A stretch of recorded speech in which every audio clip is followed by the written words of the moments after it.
Some Pokemon are not what they seem, because they are, in fact, actually much more. In this video, I am going to be covering a bunch of Pokemon that have more to them than often meets the eye, and have inspirations, origins, or other design elements that can easily go overlooked and unnoticed. However, these details are often really cool and interesting, and can add a lot to just how interesting and cool a Pokemon is, so I thought it would be fun to gather a bunch of them together and highlight them in a video. To demonstrate the kind of thing that I'm talking about, I would like to go ahead and begin by introducing you to the two helicopter Pokemon, Yanma and Yanmega. Now, these two are clearly dragonflies, and aren't too crazy or weird either as far as their designs go, so it could be really easy to completely miss that they actually do have a fairly significant helicopter motif. With Yanma, this element is pretty light, but you can actually see it in a resemblance with its head and face to the kinds of helmets that are worn by pilots in both helicopters and even fighter jets. Yanma also has two little stabilizing wings on its tail, just like you see on a lot of helicopters, and then the thing that I feel like is the reason why this is a theme in the first place is because the very quick whir of a dragonfly's wings, and the way that they almost vibrate while in flight, is pretty similar to the motion of a helicopter's propellers, and the way that they also whir and vibrate in a pretty similar fashion. Additionally, when looking at Yanmega, its body becomes a military green color, and its Pokédex entries even mention it having the ability to transport an adult while in flight. So, while these Pokemon are indeed dragonflies like they appear, they're also part helicopter too, which is pretty cool. Speaking of which, today's sponsor, Manta Sleep, is also pretty cool. They specialize in premium, high-quality sleep masks designed to get you the best sleep possible. They sent me a couple to try out, and I was genuinely impressed by how good the quality was, and how easy and comfortable they are to wear. You can honestly hardly even feel it once it's on, and it's also super soft, so it's just gonna add to that comfort factor while you're in bed. They also have a variety of styles, which I thought was pretty cool too, so you can get a mask that will offer what you want out of it more specifically.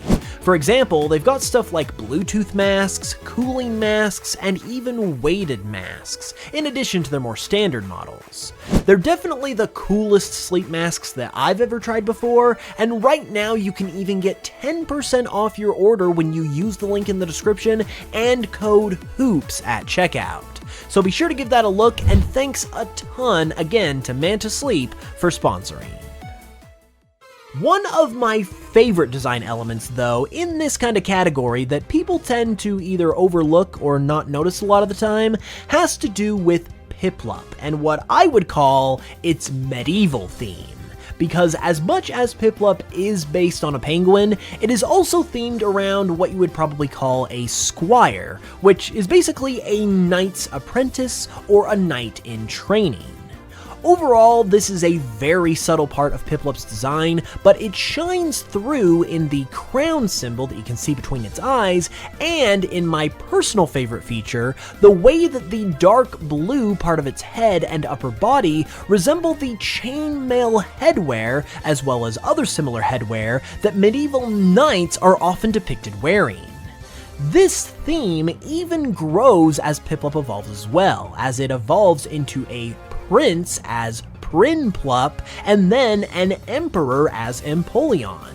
So this medieval kind of vibe is actually a pretty significant part of what these Pokemon are, even though it's pretty easy to miss, and in my opinion is a really cool detail. Another really good example of these kinds of hidden traits is the pixel art theme of Spewpa and Vivillon.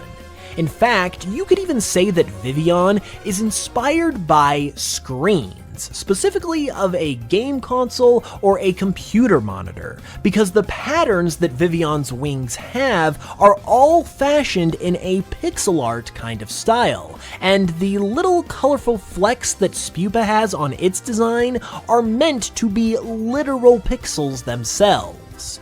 You can also see this theme in Vivillon's eyes as well, as they also have that pixel art vibe. And the way that Vivillon has a bunch of different patterns that it can have on its wings depending on where it lives might actually even be a reference to the TVs and other screens that pixels reside on, and how they are constantly changing their makeup when displaying a video, a game, or other kind of image. Meanwhile, another Kalos Pokemon that in particular gets a pretty bad rap for its appearance is Quilladin. People always like to say how bad of a design it has because it's fat or it's too chonky, when in reality it actually couldn't be any better or more fitting of a design if it tried. Most people, when they look at Quilladin, just see fat Chespin and think that that is what it is, when in reality, Quilladin is actually the cupule of a chestnut. Obviously, the Chespin line as a whole are based around chestnuts, and the cupule in particular is a part of a chestnut which encases and protects the chestnut while it grows and matures, which is quite literally the perfect thing for a middle stage evolution to be based on, and especially for a starter, as they often take on that awkward teenage kind of look as well. Additionally, if you take a look at a chestnut cupule, you can easily see the resemblance to Quilladin, including all of that rotundness that people like to hate on it for. So overall, no, Quilladin is not just chonky Chespin. There is actually way much more to it than just that, and personally, I think it has a super cool design.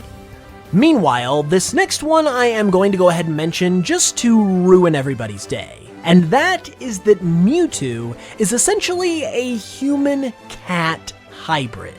While it might look like one of the coolest things that 7-year-old you or even 30-year-old you have ever laid their eyes on, in reality, it is essentially the equivalent of the characters from that live-action Cats movie from a few years back. This is because Mewtwo is obviously a clone of Mew, who itself is very feline in nature.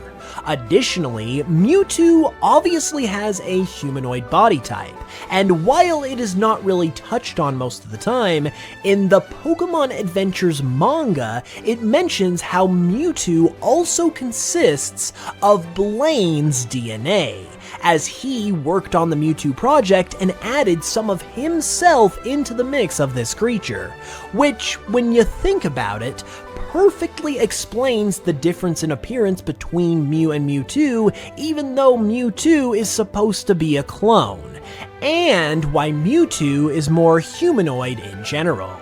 So yeah, not to burst your bubble or anything, but this thing and Mewtwo are basically the same exact thing.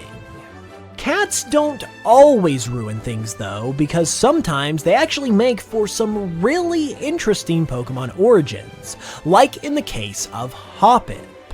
Yeah, Hoppip, for all intents and purposes, is basically a cat as well, although it is a bit toned down in its final design compared to what it was going to look like in its beta, where it even had that cute little cat mouth going for it.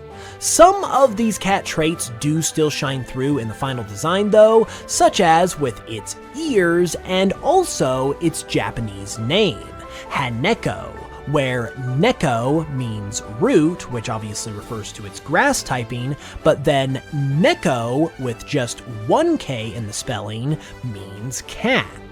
Another reason why this struck me as particularly interesting is because this cat plant motif is actually very similar to what Skitty and Delcatty do a generation later.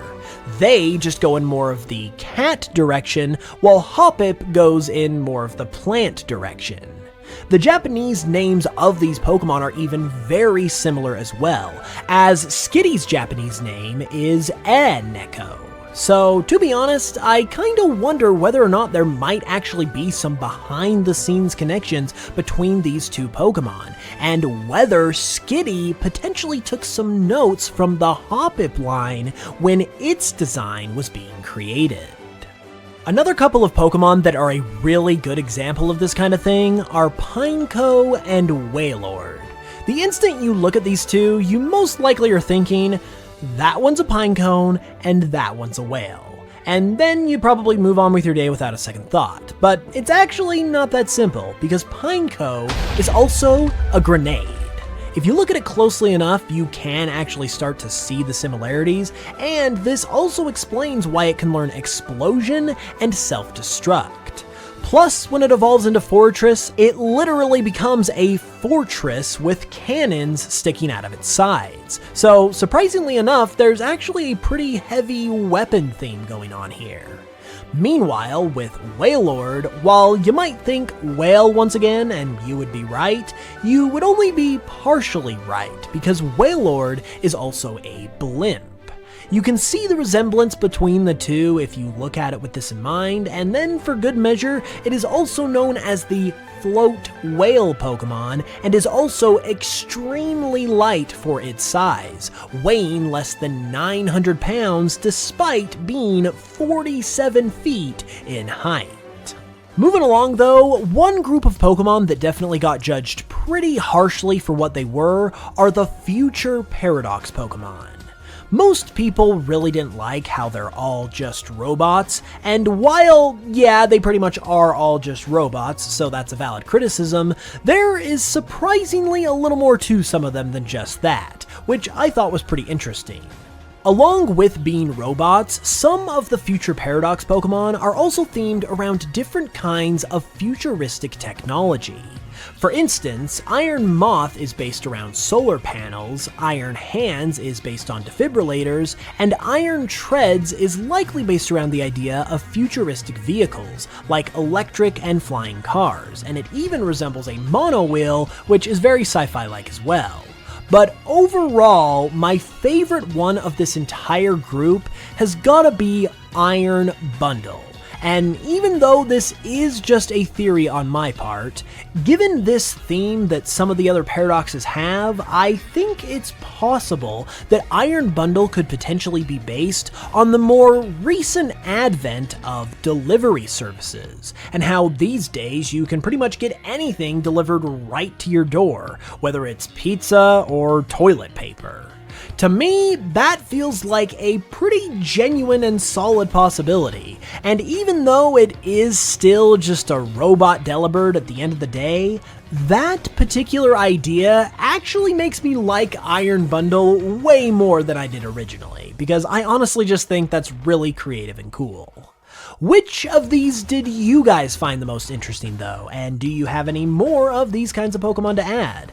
Be sure to leave it in the comments and let me know, and if you enjoyed the video, be sure to leave a like and subscribe as well, because it honestly helps out a bunch. I'll see you all soon with another new video as well, so stay tuned for that, and until then, as always, thanks so much for watching this one, I really appreciate it, and I will smell you guys later.